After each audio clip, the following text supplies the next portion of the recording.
ఒకప్పుడు చాలా చాలా కాలం క్రితం ఆకాశంలో పెద్ద వెండి చంద్రుడు మెరిసిపోతూ నక్షత్రాలు మెల్లగా మెరుస్తున్నాయి. అలాంటి ఒక రాత్రి ఒక అందమైన మాయ అడవిలో చాలా ప్రశాంతంగా చాలా అందంగా ప్రకృతి నిద్రపోతున్నట్టుగా ఉంది. ఆ మాయ అడవిలో ముగ్గురు చిన్న స్నేహితులు సంతోషంగా జీవించేవారు. ఒక చిన్న తెల్ల కుందేలు ఎప్పుడూ నవ్వుతూ ఉంటుంది.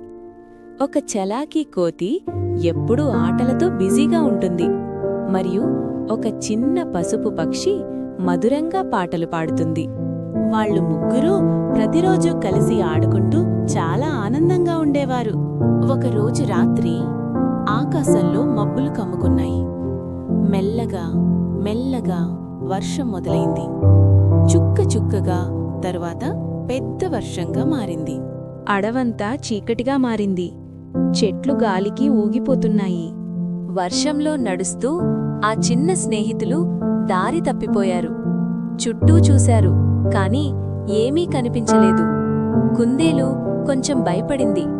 కోతి ఆందోళనగా చూసింది. పక్షి మౌనంగా మారింది. ఇప్పుడు మనం ఏమి చెయ్యాలి అని వాళ్ళు అనుకున్నారు. అప్పుడే చీకట్లో చాలా దూరంలో ఒక చిన్న వెలుగు మెల్లగా మెరుస్తూ కనిపించింది. ఆ వెలుగు చాలా మృదువుగా చాలా అందంగా ఉంది. అది ఒక మాయ తుమ్మెద. ఆ తుమ్మెద మృదువైన స్వరంతో చెప్పింది, భయపడకండి, నేను మీకు దారి చూపిస్తాను, నా వెంట వెండి. ఆ మాటలు విన్న వెంటనే వాళ్లకు కొంచెం ధైర్యం వచ్చింది. ఆ వెలుగును అనుసరిస్తూ వాళ్లు ముందుకు నడిచారు. చీకటి మెల్లగా తగ్గింది. వర్షం కూడా ఆగిపోయింది. అడవి మళ్లీ ప్రకాశంగా మారింది. వాళ్ల ముఖాల్లో నవ్వులు మళ్లీ కనిపించాయి. చివరికి వాళ్ళు సురక్షితంగా తమ ఇంటికి చేరుకున్నారు. అందరూ చాలా సంతోషపడ్డారు. ఒకరినొకరు కౌగిలించుకున్నారు. ఆ రాత్రి వాళ్ళు ప్రశాంతంగా నిద్రపోయారు. నీతి, ఆశ మరియు మంచితనం ఎప్పుడూ మనకు సరైన దారి చూపిస్తాయి.